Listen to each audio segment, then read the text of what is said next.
All right, welcome back, Odyssey families. Here's another video, and this is, we'll talk about sort of the limitations on this video right now, but in the next slide. But this is the overview of strategies and considerations prior to the transition back to on-campus learning. So what are we going to do, and what are the things we can think about before we get back on campus? Now, clearly, and as of this moment, I'm filming this and going to be posting this on YouTube on November 20th, 2020 is today's date. In the last week, we've clearly had more changes in the state and locally. So as of this recording, as of today, right now, which could always change, you could always get a text message at this point, we're still uncertain when exactly our Odyssey is going to reopen. We had a target date, and now I honestly don't know, and I'm not sure that any of us quite know just yet when we will open. But due to the uncertainty with the reopening timeline, there may be less time to prepare our students for the transition back to campus. And so that's why I wanted to make this video, because, you know, as of a few weeks ago, the target date was June. We've had a number of target dates that have been pushed back due to COVID and the changing numbers.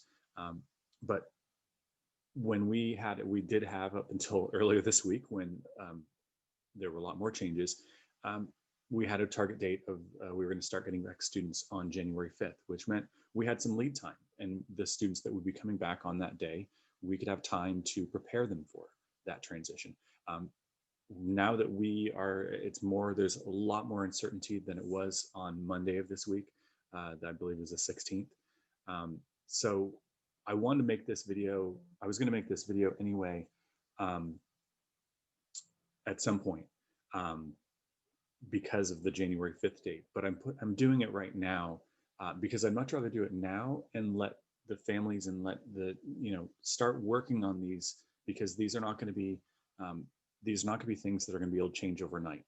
So if we get the call that, oh, we're going to be back on campus on Monday, it's better for you to have prepared your student and taken some of these steps and been proactive in the weeks ahead of a return, rather than that last minute thing that we might end up having occur. So let's get into it. And I just wanted to sort of explain why we're not reopen. I don't have any other information. Definitely talk to our director or principal, Sean or Lavina, and reach out to them if you have questions about it. I have no inside information, but I'm making this as a preemptive. We know we are going to reopen. We don't know when, but these are the things that we want to consider before we reopen. So I always say this on all the videos. I made this slide this time, but as always, consult. If you have an in-home program, you have an in-home ABA program, please consult with them. If you have any other, especially because some of these things, I'm going to talk about sleep a little bit. And I know for students that have epilepsy or have seizures, sleep is a very important component to, managing epilepsy and managing seizures and there's a lot of different behaviors, or not a different conditions that could be going on. And that's why I really want to caution, especially when I'm going to be talking about food, I'm going to be talking about sleep. Those are things that we really want to make sure that if your student has, specific medical needs that you need to address, that maybe the things I'm recommending, they possibly would not be the right thing to do. So let's be really cognizant of that, and please reach out to your whole team. And that's why I said available medical professionals. It's because I'm not making recommendations for every student on campus. These are just things to think about as we're moving closer to a reopening, whenever that might be. And these are strategies and considerations, but are not specific advice to implement with your student, because each student is an individual, especially with medical needs and other underlying conditions. So let's get to the next one. So generally, and I already I know I've touched on this on other videos, but during distance learning, our students have not had the structure and routine of the school week. And we know that it's very different. And we talked about this during some of the IEPs. The transition back to school is going to be a shock to the system. It's going to be a major disruption, because I just had an IEP earlier today, and the student has gotten really accustomed to being at home. And so now that they've gotten accustomed to being home, when we do return to campus, it's going to be even harder. And we already know that when we've had students before, and I've been on plenty of IEPs, and in my experience in the field too, is when there's any disruption to a schedule, when there's a 2-week break for winter break, or a week off for Thanksgiving, or spring break or even just a long weekend, some of our students are really sensitive to those little breaks. In the grand scheme of things, those are, what was a 2 week break seemed like an eternity to us before. Well, this has been, again, as of today, we've been off campus for 8 months.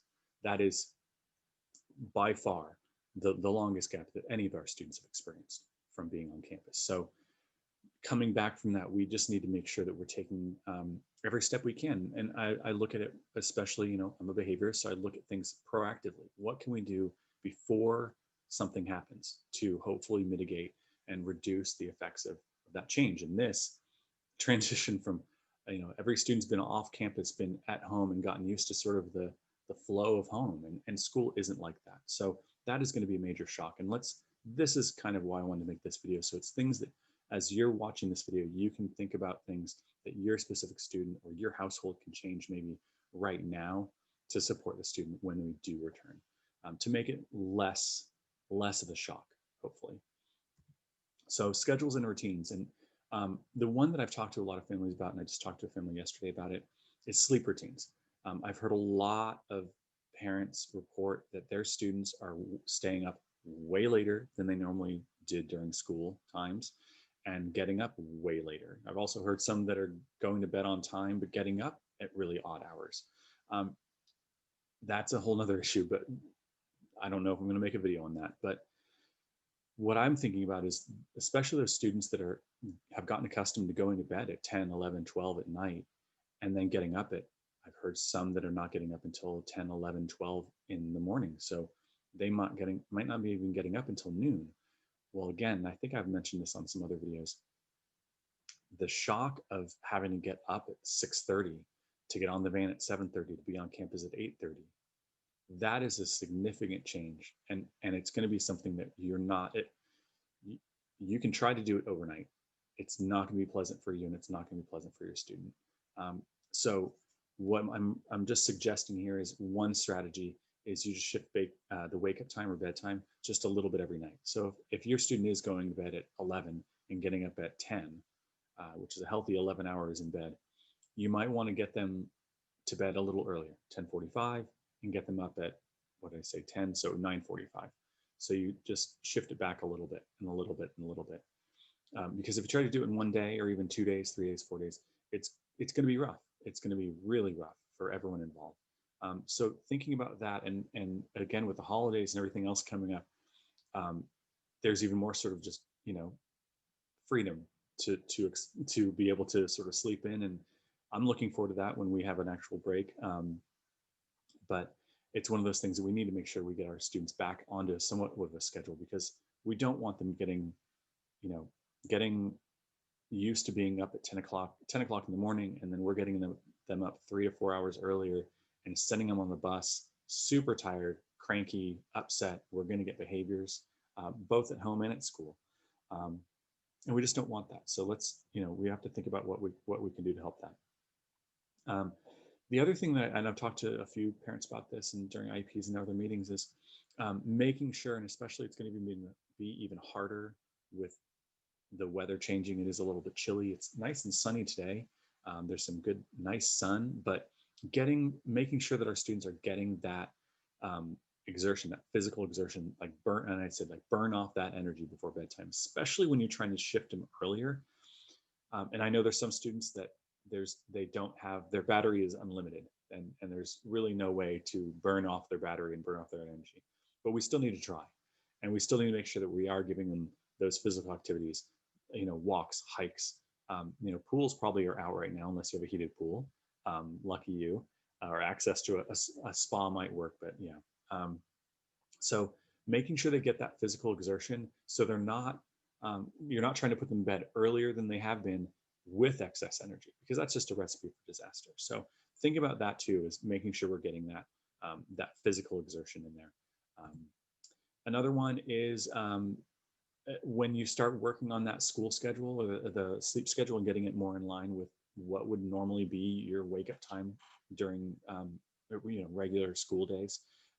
Also start to mimic that school day where you wake up earlier and you get ready, you get dressed, you brush your teeth, you eat, you get ready, You know, there's a difference even when we're on, you know, it's a difference when you're on a weekend, like Saturday, Sunday, letting them sleep in a little bit, um, letting them kind of stay in their jammies for a little bit longer. That might work for a weekend, but when we're 8 months in, 8+ months in, by the time we get back on campus, likely having them having to do all of these things at once, and we're going to talk about a couple different topics, but trying to adjust the sleep, then putting all of these things back on them to say, okay, now you're not only getting up 4 hours before you really want to or your body's accustomed to it, but you also need to eat your breakfast really quick, get dressed, and brush your teeth. It's just a recipe for disaster. So the more that we can do, again, proactively, do ahead of time, that we can get our students closer. You know, I'm not expecting them to be up every day at 6:30, ready and, you know, ready to go. But we definitely need to get them, especially those students, and you know who, you know your student. If they're getting up at 9:30, 10:30, 11:30 every morning, we need to get them closer and closer. So even if there is a jump, if you're getting them up at 8, that's much better than 10. That 2-hour shift is, you know, that's even a REM cycle for some students. And I said, again, same thing over weeks. I wouldn't expect this. You can't do this overnight. I mean, you can. But you know, it's probably not going to be successful, and it's certainly not going to be pleasant. The next one, again, and I was just talking to a teacher, one of the teachers, about this one, is another part of the new normal is access to food. Yeah, I can say with my own child is there's a little more flexibility at school normally.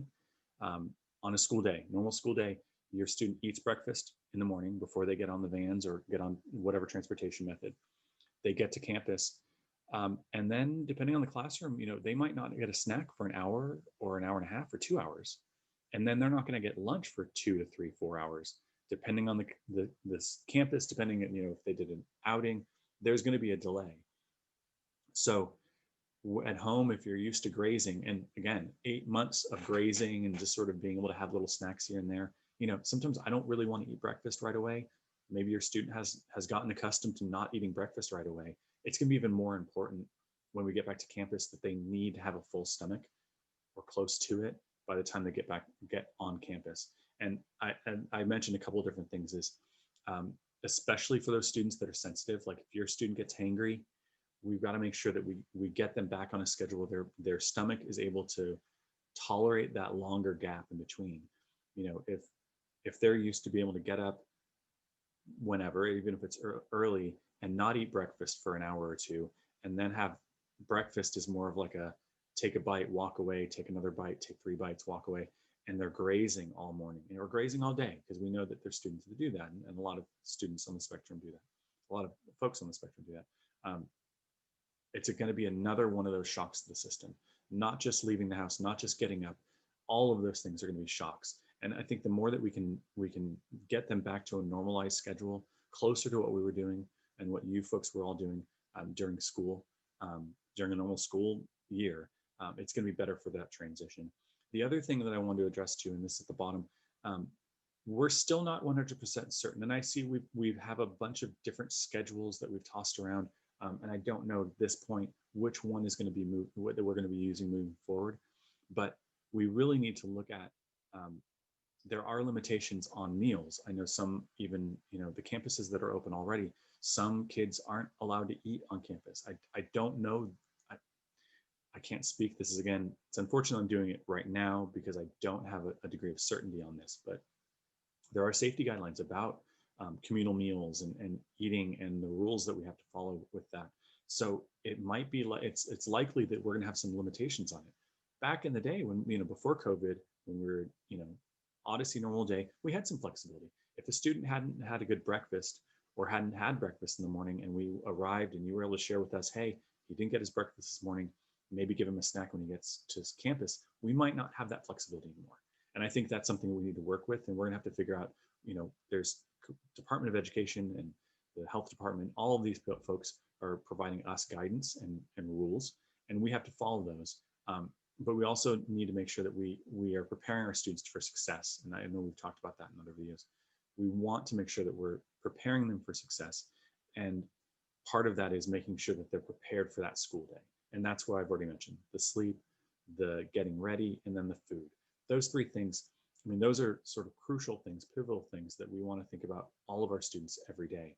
And if those are managed and the students are prepared for those ebbs and flows and those changes and that routine, we still are going to have behaviors, but we're also looking at it's a very different experience from being at home. Those things we can normalize and we can match home to school. The next one is, well, kind of the bigger picture is priming and social narratives. So there's another video on social narratives. Please check that out if you're interested in that. I think I addressed priming in one of the other videos. I think it probably is the antecedent behavioral interventions, ABIs. I forget how I titled that one. But when we know the school's reopening, we can utilize some of those priming. I gave you the book definition. I took this from a blog, sort of a closer to a book definition of priming. But pretty much what it is, we're trying to prepare them for a change. And clearly, this is going to be a huge change, coming from home for 8, 9, 10 months to coming back to campus with all of the challenges that come along with school. As much as we'd love to have school be a pleasant place, it often is it's a stressful place. There's a lot of demands. There's a lot of people. There's a lot of different things going on.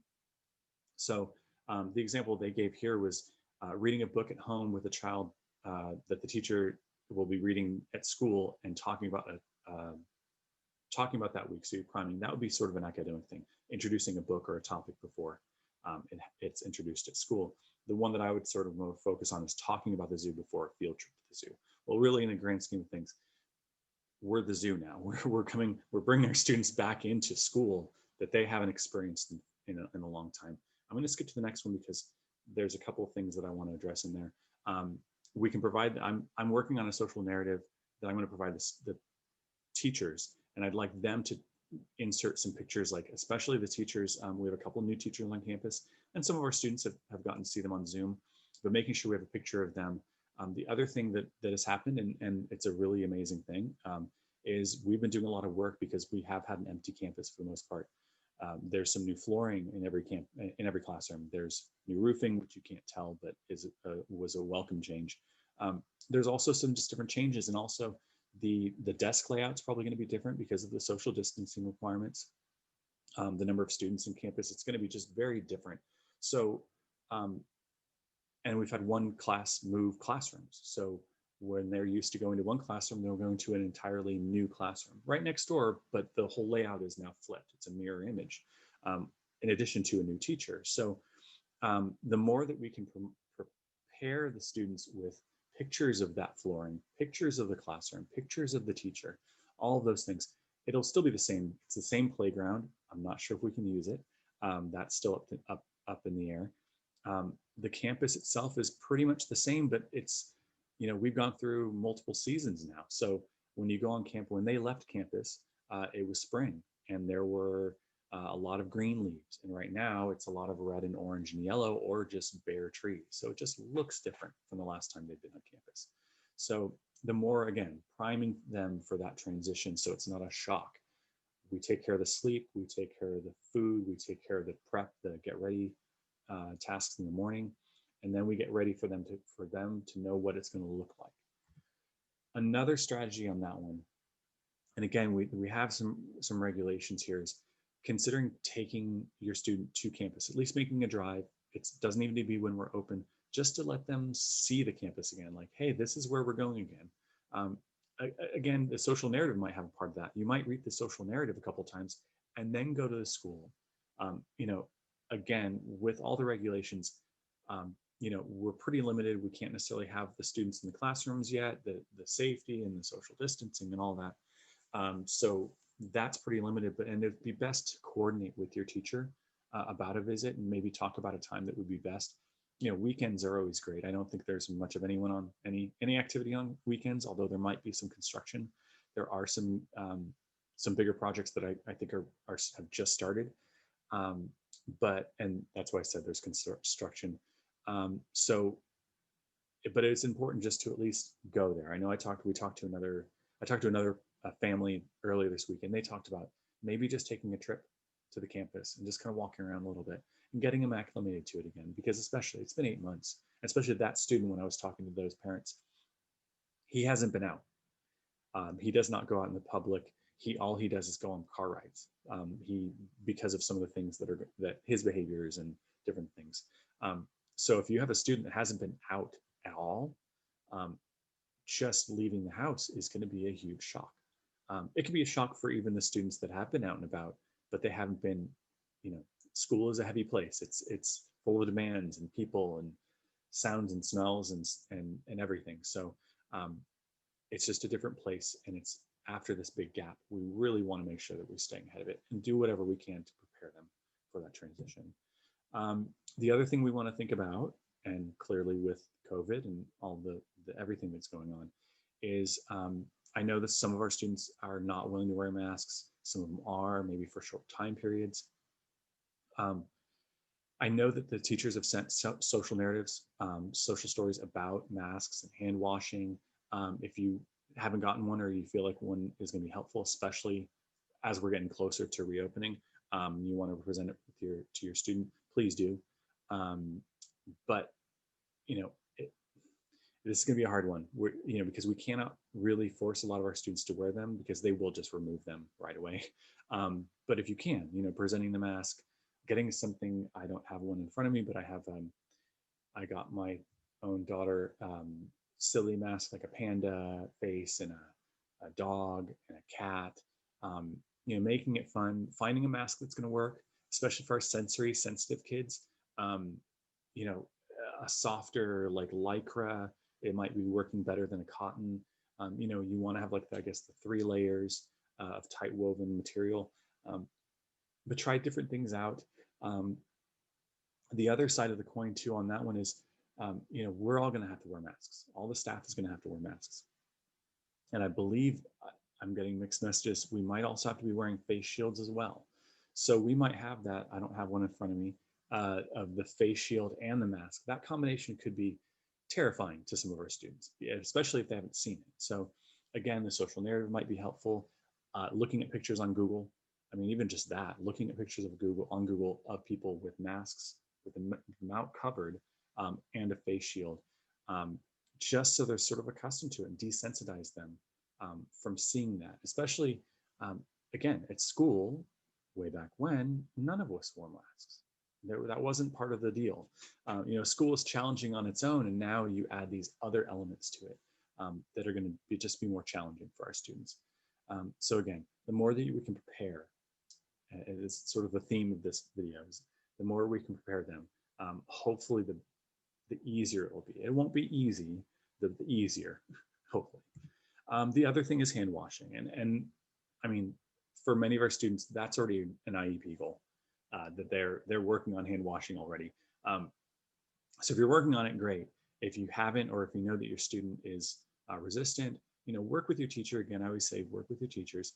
I know that some teachers have sent down home the task analysis for washing hands. I have that full, I don't know how long that task analysis video is. It is a deep dive in task analysis and how to implement it and all the strategies there. But the biggest thing is, that hand washing is a component, the mask wearing is a component. Those are all components that, especially the hand washing, it was important back, in February of this year. But it's even more important now. And even I kind of even said, like, up there, that all students should be able to participate in hand washing, especially because we have to have the 20 seconds, and we have to have the, all of those sort of procedures. It isn't just, sometimes we would tolerate, especially when a student's first learning and tolerating washing hands, it might be a really quick one, 1, 2, 3, 4, 5, and we allow them to end the activity, to end hand washing quicker. But now, the rule is the 20 seconds. So the recommendation is 20 seconds. So the more that you can work on that and getting that used to it, again, we've all sort of gotten used to, a lot of us have gotten used to, depending on how strict you've been as far as the social distancing and staying home.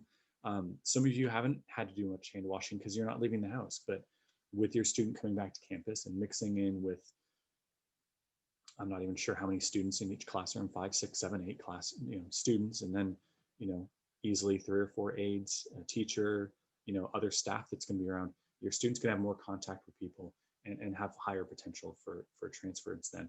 So that's where it's even more important. You know, we're going to be washing our hands, we're going to be wearing the masks, we're going to have the hand sanitizer, but we want to make sure that our students are prepared for that part of it too. There probably will be more frequent hand washing than we were doing before. Where, you know, typically back in the day it was, you know, after using the bathroom, before and after a meal possibly. Now it might be more regular. I think that's something else that we have to determine, and there might be more guidelines from the Department of Education. So this is kind of wrap up. This is actually just a website that I found. I pulled some ideas from about this. This is from the May Institute. I believe they're in Massachusetts.